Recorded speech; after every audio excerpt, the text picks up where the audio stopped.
right, man. Let's talk about Stafford coming back to Detroit, jersey band, all that, man. And I probably already said this before, but sometimes things need a refresher.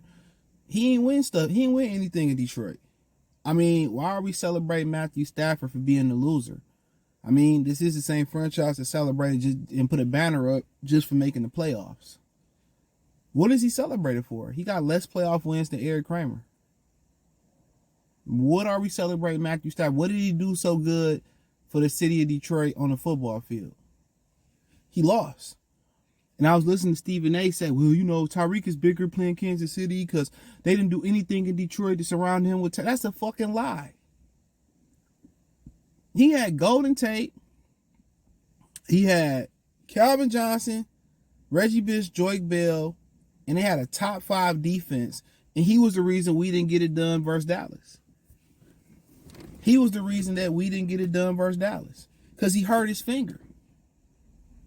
What about when he went, I think they could have made the playoffs or won a division or something versus Matt Flynn in the Green Bay Packers, and he didn't show up. The reason why he was successful, the reason why he was so successful in LA is because they put an all-star team around him. In a minute that team dipped off last year, guess what? They didn't make the playoffs last year, if I remember correctly. This year, they bagged into the playoffs. So, once you look at it, they had to put a all-star caliber team around him from guys like first ballot Hall of Famers, Von Miller, Aaron Donald, you got Jalen Ramsey, Odell Beckham, Cooper Kupp. They put a number of phenomenal players around him, and they still shouldn't have won it had that Tart kid from 49ers caught that pick. Let's keep it real. They put a super team. It wasn't like he went to Pittsburgh. I wouldn't say Pittsburgh. He went to Dallas and won it. It ain't like he went to Dallas and won it. He went to a superstar team. And like I said, he gave his body to Detroit and he fought, so he was a fucking loser. Anytime we needed him to step up in the big game, you couldn't count on him. Anytime we was down, then he would bring us back because there wasn't no pressure on him. So, all the community work he did, hey man, appreciate it. When we get to talking about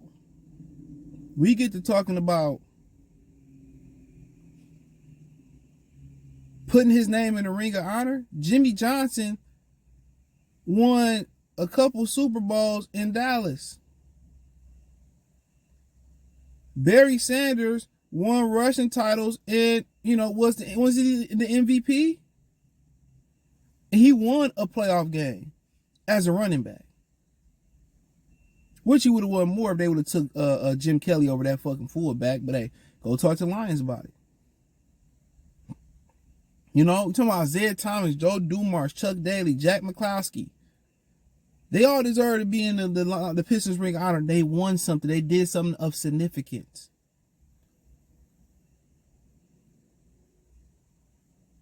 You want to talk about Grant Hill? He transcended the NBA. Matthew Stafford ain't transcended the NFC North. So for him to be celebrated, that's like you can't even compare it to this. Like Michigan retiring, putting Brady Hoke in the Ring of Honor, but at least he won the fucking Sugar Bowl, didn't he? At least he won the Sugar Bowl. Matthew Stafford ain't won Matthew Stafford ain't won the what's that sugar-free shit they call? I forget what they call it. He ain't won the sugar-free bowl. So to put him on a pedestal is typical SOL.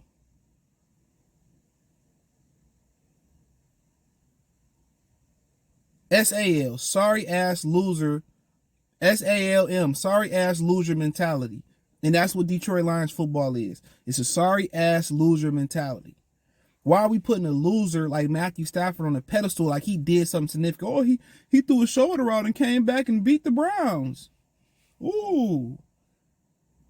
That man had Megatron and couldn't win one playoff game. Golden Tate, Megatron, Joyke Bell, Reggie Bush, top 5 defense, couldn't get the job done in Dallas. Now, I don't know if Jared Goff can get the job done Sunday. I wouldn't bet my money on it. I wouldn't bet your money on it. It ain't even my money. I would not be surprised if I started to pick the Rams, but you know what? I say, you know what? Let's see if the Lions, I'm going to pick the Lions and think they should be able to handle business. But I ain't confident in that pick. And if Stafford come back and whoop their ass, that'll be poetic justice. It's going to feel like I'd rather just have a top 5 draft pick. That's how it's going to feel like. You know? But if Jared Goff can come here and somehow get it done, he's greater than Matthew Stafford. I don't care what none of them hollow stats say. You know, even in the Saints playoff game, the Lions dropped 1,000 picks in that game. Aaron Berry, I wish he had never put on the Lions jersey. He dropped 3 or 4 picks in that game. The Lions gave that game to the New Orleans Saints. Drew Brees tried to get him that game. He threw about 5, 6, 7 picks in that game. So Matthew Stafford is just he's a good football player. But everything has to be right around him super right for him to win the Super Bowl. Just keeping it funky. So we're celebrating him for losing. It's crazy. It's like giving out participation trophies. I'm just trying to figure out, what did he do so great in 12 years? He passed for this many yards. What did it get us? Oh, we made the playoff banners. He made playoff 3 times with Megatron. Come on, man. Come on. And Dominican Sue, Megatron, Golden Tate, Reggie Bush, Joyke Bell. You know, you had guys like DeAndre Levy, Stephen Tulloch. That team should have been good enough to win 1 or 2 playoff games over his year. He just wasn't that guy. And y'all just celebrating a loser. He's a loser. When he was in Detroit, when he was in Georgia, he was a loser. He ain't win shit there. He ain't win nothing there here. So what are we celebrating? Sorry, SALM. Sorry ass loser mentality. Get out of it. You should not be celebrated unless you win something. Now, if you want to give him an honorary ring of honor for being a good citizen and doing, you know, good things in the community, hey, so be it. Make him honorary, you know, ring of honor. But he does not deserve to be in the Lions Ring of Honor. And on top of it all, this is the frosting on top of it with the sprinkles. He quit. They didn't want us trade Matthew Stafford. He asked to leave the Detroit Lions, and I don't blame him.